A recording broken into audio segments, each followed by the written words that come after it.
నంద్యాల జిల్లా నందికొట్కూరు నియోజకవర్గ పరిధిలోని జూపాడ్ బంగ్లా మండలంలో తరిగోపుల గ్రామంలో ఓ రైతు దాదాపుగా 2 ఎకరాల మైనంలో కూరగాయలను పండించడం జరుగుతూ ఉంది. బెండ, అదేవిధంగా పుండుకూర ఇలా రకరకాలకు చెందినటువంటి 3 పంటలను సాగు చేస్తున్నారు. ప్రస్తుతం ఉన్నటువంటి పరిస్థితుల్లో ఎండాకాలం సీజన్లో అధికంగా పెండ్లీలు, ఎల్లమ్మలు, జమ్ములమ్మలు తదితరి కార్యాచరణ అంతా కూడా నిర్వహించడం వల్ల రేట్లు బాగానే ఉన్నాయని చెప్పేసి తెలియజేశారు. మార్కెట్లోకి అధికంగా మిగతా కూరగాయలు వచ్చినట్లయితే ఈ కూరగాయలకు డిమాండ్ తగ్గుతుంది. మార్కెట్లోకి కూరగాయలు తక్కువ వచ్చినట్లయితే రైతుకు అనుకూలంగా కూరగాయలకు డిమాండ్ ఎక్కువగా ఉంటుందని చెప్పేసి రైతన్న తెలియజేశారు. అదేవిధంగా వివిధ రకాలకు చెందినటువంటి కూరగాయల పంట సాగులో ఎలాంటి నష్టాలు ఉండవు.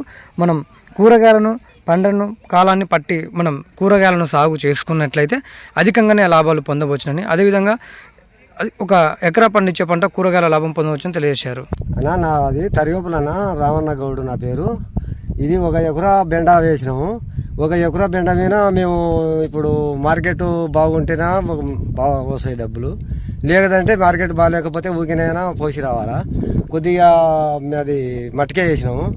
మట్టిక మీద కూడా రేటు మార్కెట్కు కూరగాయలు బాగా వచ్చి ఉంటే మార్కెట్ డౌన్ అయిపోతుంది. మార్కెట్కు కూరగాయలు రాకపోతే మాకు గిట్టుబాటు అవుతుంది ధర.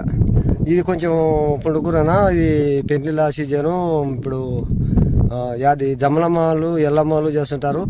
ఎవరైనా కావాల్సిన వాళ్ళు అంతే కొనబోతారన్న. అది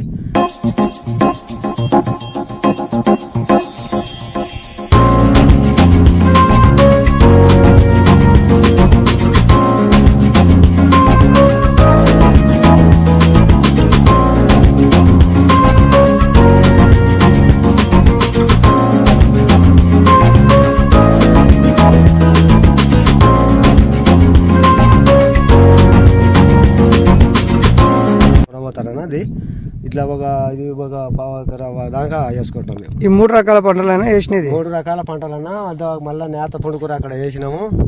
ఇక్కడ మళ్ళీ కొంచెం నేతది బెండ కూడా నాటాలనుకున్నామన్నా. ఇది మాత్రం పుండుకూర ముదురుదే అన్న. ఇది మళ్ళీ పక్కన నేతది పోసినాం.